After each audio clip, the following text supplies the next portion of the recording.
I'm joined today by Ivan McKee, Minister for Business, Trade, Tourism and Enterprise in the Scottish Government.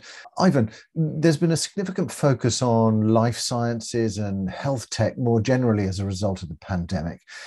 How important is this sector in terms of the broader Scottish economy? It's hugely important. It's one of the sectors that we recognise it's going to be one of the industries of the future. It's a significant part of the economy already, but it's growing very fast. And a huge amount of that activity is obviously for international markets. So it supports our ambition to strongly grow Scotland's exports and to create high value jobs across the Scottish economy. And looking at the Living Laboratory project, what are the aims for this and how much of an influence do you see this having, I suppose, both on the sector, but also the city of Glasgow and more broadly the UK and I suppose Europe? Yeah, I mean, it's significant, and it's one of these areas where Scotland has real, genuine global strengths in research and development and the ability to apply that through our business community. So yeah, precision medicine, what's happening at the Living Lab in Glasgow, it's hugely exciting. I've visited there many times and it's always a delight to see the growth of the work that's happening there. It's got an impact in Glasgow and across Scotland in helping grow the life science sector.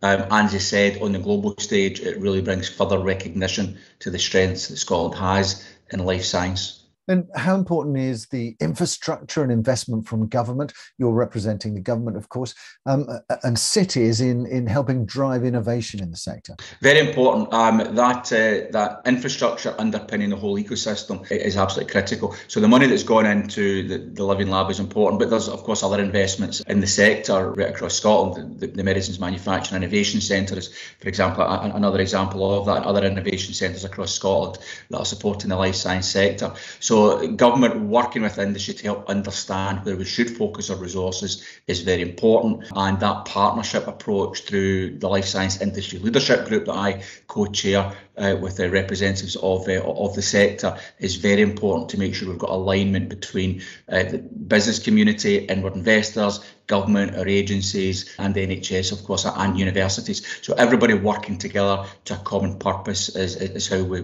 drive success in the sector.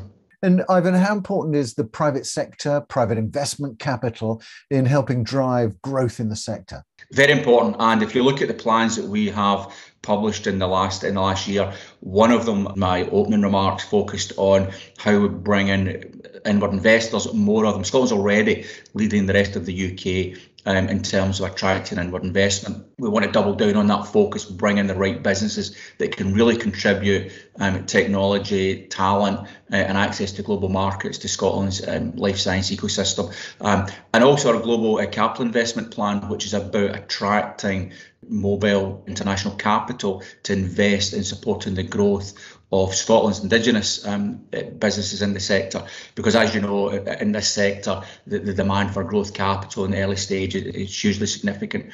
So we're doing everything we can to make that journey for investors as straightforward as possible, making sure they understand what Scotland has to offer, making their ability to connect with those businesses as easy as possible so we can help the sector to grow in Scotland as fast as possible. Really interesting to catch up. Thanks very much for joining us, Ivan.